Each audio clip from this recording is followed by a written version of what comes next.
ایک کتاب لکھی جا سکتی ہے کہ 8 ماہ کے اندر کس طرح اس معیشت کو تباہ کیا گیا، اور یہ کسی قدرتی عمل سے نہیں، یہ مین میڈ طریقے سے۔ اسحاق ڈار صاحب کی جو منطق ہے وہ تو دنیا کا کوئی اکانومسٹ نہیں مانتا،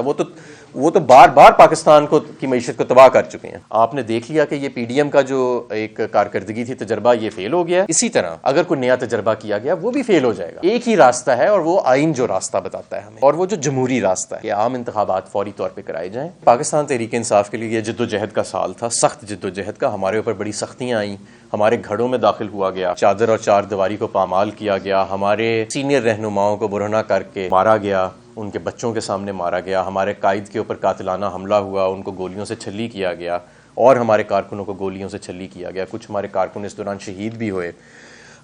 یہ سال دیکھیں، مقبولیت ایک اپنی جگہ، لیکن میں سمجھتا ہوں پاکستان اس ایک سال میں جو یہ تجربہ ہوا ہے، پاکستان کئی دہائیاں پیچھے چلا گیا، اور یہ پاکستان کا تاریک ترین دور تھا۔ جس طرح یہاں پہ بنیادی حقوق کو منجمد کر کے ضبط کیا گیا،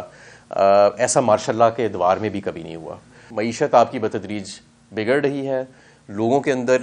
اتنی مایوسی ہے کہ جس کو ہم بیان نہیں کر سکتے۔ ہم سڑکوں پہ چل رہے ہوتے ہیں تو لوگ ہمیں روک روک کے، خاص طور پہ نوجوان ہمیں پوچھتے ہیں کہ اس ملک کا کیا مستقبل ہے، اور یہ جس طرح ان کو ہمارے اوپر مسلط کیا گیا کہ یہ جو آج کل ایک ڈنڈورا پیٹا جا رہا ہے کہ جی کیونکہ پی ڈی ایم حکومت سے معیشت تو چلی نہیں، اور نہ توانائی کا شعبہ چلا، نہ صنعت کا، وہ ملک ہی نہیں چل رہا، تو اب کیوں نہ ہم ایک ٹیکنوکریٹک سیٹ اپ جو ہے اس کی طرف چلے جائیں، اور یہ فیلرز اور ٹیزرز جو ہیں وہ چھوڑے جا رہے ہیں۔ میں آپ کو یہ بتانا چاہتا ہوں کہ پی ڈی ایم حکومت کی ناکامی جمہوریت کی ناکامی نہیں ہے، یہ کوئی جمہوری سیٹ اپ نہیں ہے جو ہمارے اوپر مسلط کیا گیا ہے۔ یہ تو چند لوگوں کے تعلقات کی بنیاد پہ، چند لوگوں کی من پسند لوگوں کو ہمارے اوپر مسلط کیا گیا ایک سازش کے طور پہ کہ عمران خان کو اقتدار سے علیحدہ کیا جائے، وہ بہت مضبوط ہوتا جا رہا ہے۔ یہ جمہوری طریقے سے یہ لوگ ہمارے اوپر مسلط نہیں ہوئے، اور یہ کسی کو جواب دہ بھی نہیں ہے۔ جو جمہوری آدمی ہوتا ہے اس نے واپس پبلک کے پاس جانا ہوتا ہے جواب دہی کے لیے۔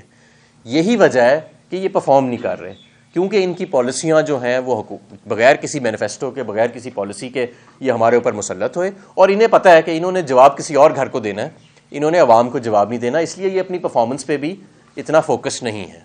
عمران خان صاحب تو ہر مہینے کبھی انڈسٹری کی میٹنگز لے رہے ہیں، کبھی توانائی کی میٹنگز لے رہے ہیں، کبھی نئے پیکیجز آ رہے ہیں، جس کی بنیاد کے اوپر پورا ملک آپ کا 6% اکنامک گروتھ کے اوپر چلا گیا تھا، آپ کے زر مبادلہ کے ذخائر 21 ارب ڈالر تک چلے گئے تھے۔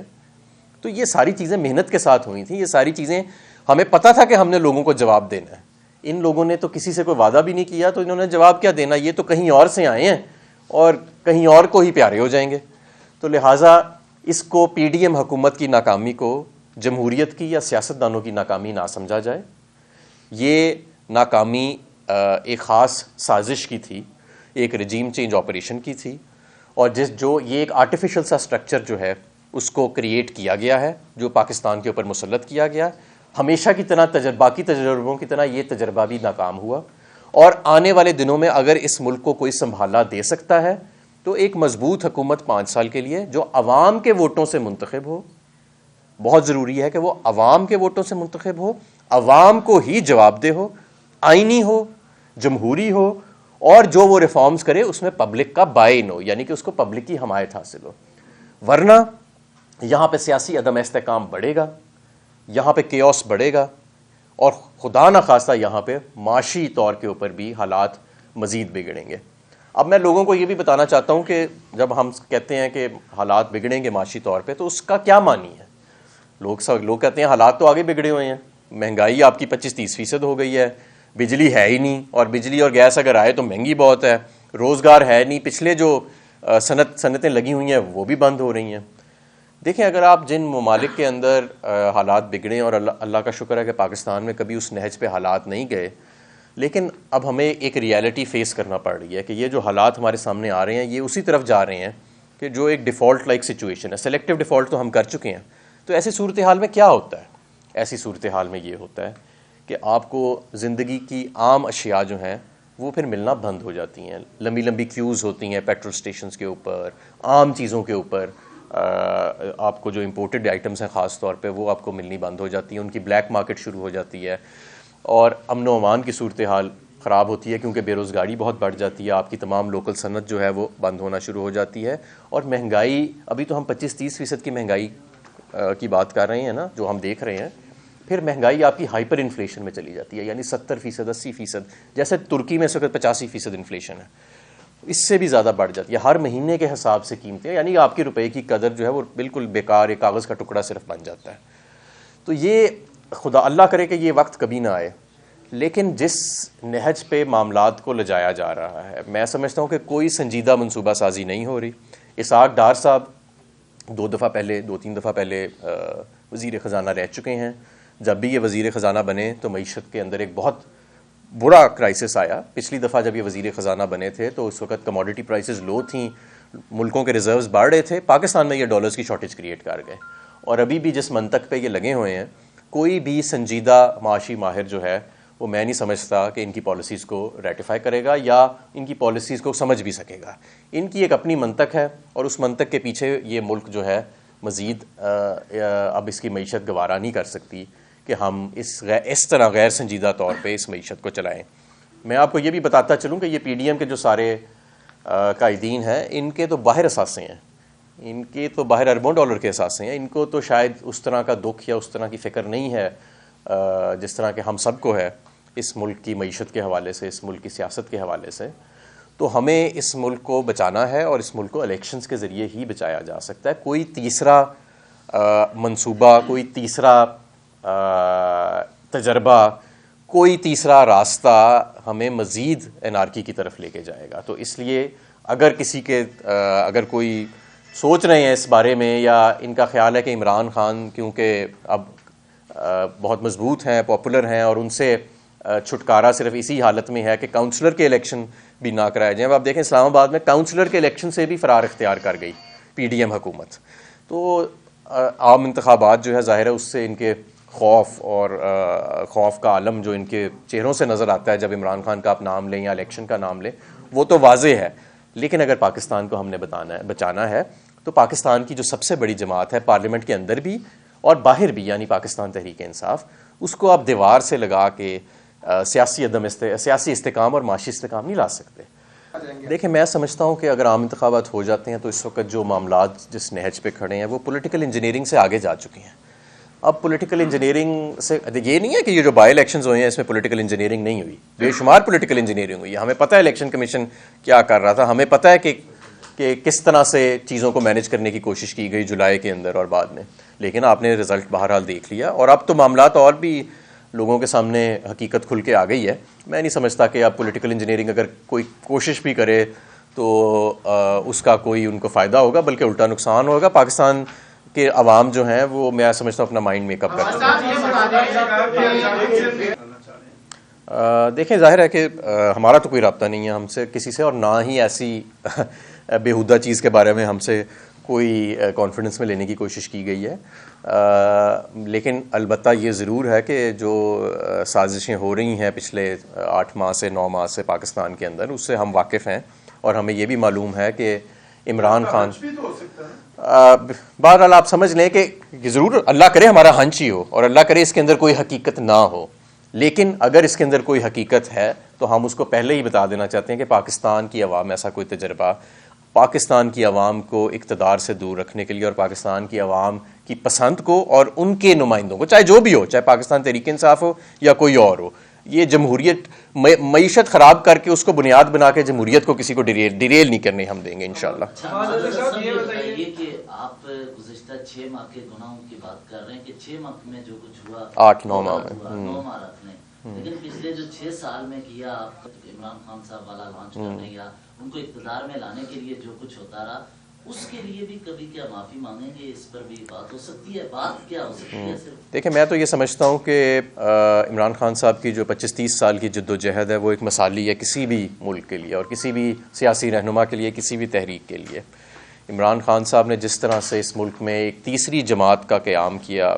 اور کیا کسی نے پروجیکٹ عمران کیا، یہ جو 30 اکتوبر کو 2011 کو میدان بھرے تھے، بار بار بھرے تھے مینار پاکستان کے، تو کیا کوئی سول کپڑوں میں لوگ لاکھوں کی تعداد میں آ رہے تھے؟ اور کیا جس طرح عمران خان صاحب جو ہے جدھر جاتے ہیں اور جس طرح سرویز ان کے حق میں ہمیشہ آئے اور جو ہماری گورنمنٹ کی پرفارمنس رہی ہے معیشت کے اوپر اور دوسرے معاملات کے اوپر، وہ کوئی پروجیکٹ تو نہیں تھا نا. اگر پروجیکٹ ہوتا تو آج شاید عمران خان آج بھی اقتدار میں ہوتا. یہ بتائیے 2022 ختم ہونے والا ہے، اس سال کو آپ کیسے دیکھتے ہیں پاکستان تحریک انصاف کے لیے؟ اس میں آپ کو اقتدار سے بے دخل کیا گیا، لیکن اقتدار سے بے دخل ہونے کے بعد پاکستان تحریک انصاف نے جو مقبولیت حاصل کی، پھر عمران خان صاحب پر قاتلانہ حملہ بھی ہوا، اور اب جو صورتحال ہے اس پورے سینیریو کو اس سال کو پاکستان تحریک انصاف کے لیے کیسے ڈیفائن؟ دیکھیں، پاکستان تحریک انصاف کے لیے یہ جد و جہد کا سال تھا، سخت جد و جہد کا. ہمارے اوپر بڑی سختیاں آئیں، ہمارے گھروں میں داخل ہوا گیا، چادر اور چار دیواری کو پامال کیا گیا، ہمارے سینئر رہنماؤں کو برہنہ کر کے مارا گیا، ان کے بچوں کے سامنے مارا گیا، ہمارے قائد کے اوپر قاتلانہ حملہ ہوا، ان کو گولیوں سے چھلی کیا گیا، اور ہمارے کارکنوں کو گولیوں سے چھلی کیا گیا. کچھ ہمارے کارکن اس دوران شہید بھی ہوئے. یہ سال دیکھیں مقبولیت ایک اپنی جگہ، لیکن میں سمجھتا ہوں پاکستان اس ایک سال میں جو یہ تجربہ ہوا ہے، پاکستان کئی دہائیاں پیچھے چلا گیا، اور یہ پاکستان کا تاریک ترین دور تھا. جس طرح یہاں پہ بنیادی حقوق کو منجمد کر کے ضبط کیا گیا، ایسا ماشاء اللہ کے ادوار میں بھی کبھی نہیں ہوا. اور میں سمجھتا ہوں کہ آپ صحافیوں کے سامنے آپ دیکھیں جس طرح صحافیوں کو ہراساں کیا گیا، ارشد شریف کو شہید کیا گیا اسی دور کے اندر. یہ ایک تاریک ترین دور تھا. اور لیکن اس دور کے اندر اگر کوئی چھوٹی موٹی برائٹ سائڈ دیکھی جائے تو وہ یہ کہ لوگوں نے اصلیت دیکھ لی سب کی، اور لوگوں نے اب فیصلہ کر لیا ہے کہ اگر یہ ملک آگے جائے گا تو جمہوری طور طریقے سے جائے گا. اور اب تجربے اور پولیٹیکل انجینئرنگ اور یہ ابھی بڑی مایوسی ہے ویسے میں آپ کو یہ بتاؤں عام عوام میں، لیکن میں عام عوام کو یہ بتانا چاہتا ہوں کہ ہر رات کے بعد صبح طلوع ہوتی ہے، اور جتنا اس وقت تاریک اندھیرا ہے تو شاید قدرت کو یہ منظور تھا کہ ایک مرتبہ اتنی تاریکی آئے تاکہ پورا ملک ایک پیج پہ ہو جائے، اور پھر ایک الحمدللہ ہم متحد ہو کے ایک نئی صبح اور نئی طلوع صبح کی طرف ہم آگے بڑھیں. ڈاکٹر صاحب کے مطابق آپ کا جو طرز عمل ہے وہ غیر جماعترانہ ہے، اور آپ اپنے سیاست بچانے کے لیے جو ہے بیانات سے ملک میں غیر یقینی کی صورتحال پیدا کر رہے ہیں. دیکھیں اسحاق ڈار صاحب، پہلے تو جا کے بات کریں ان بین الاقوامی کریڈٹ ریٹنگ ایجنسیز سے، موڈی سے بات کریں، فچ سے بات کریں، اسٹینڈرڈ اینڈ پور سے بات کریں، جنہوں نے پاکستان تحریک انصاف حکومت کے جانے کے بعد پہلے تو پی ڈی ایم کی حکومت کو بی پازیٹیو سے بی نیگیٹو لے کے گئے، اور اب ٹرپل سی پازیٹیو پہ مزید نیچے پاکستان کی ریٹنگ کرا دی ہے. تو کیا وہ بھی سازش کر رہے ہیں اسحاق ڈار صاحب کے خلاف؟ دوسری بات یہ کہ جو ہمارے انٹرنیشنل سواپس ہیں جو پوری دنیا میں ٹریڈ ہوتے ہیں، وہ ان کا 5% تھا کریڈٹ رسک پاکستان تحریک انصاف کے دور میں، اب وہ 120% پہ چلے گئے ہیں. تو کیا یہ ساری دنیا کے جو ٹریڈرز ہیں وہ بھی اسحاق ڈار صاحب کے خلاف سازش کر رہے ہیں؟ کیا یہ جو صنعتیں بند ہوتی جا رہی ہیں اور 15 لاکھ لوگ صرف ٹیکسٹائل سے بے روزگار ہو گئے ہیں، یہ جو بے روزگار مزدور ہیں، کیا یہ بھی اسحاق ڈار صاحب کے خلاف سازش کر رہے ہیں؟ کیا ہمارے جو اکنامک فنڈامنٹلز ان کی اپنی رپورٹوں کے مطابق، اکنامک سروے آف پاکستان کے مطابق اور اسٹیٹ بینک کے مطابق جو بتدریج نیچے گرتے جا رہے ہیں، کیا یہ ادارے بھی ان کے خلاف کر رہے ہیں؟ بات یہ نہیں ہے. بات یہ ہے کہ معیشت حقیقی طور کے اوپر ایک بہت ایسے مقام پر پہنچ گئی ہے جیسے کبھی شاید 65 کی 71 کی جنگ میں اور کورونا کے دوران نہیں پہنچی تھی، اور یہ پہنچائی گئی ہے. یہ صرف اور صرف مس مینجمنٹ تھی پاکستان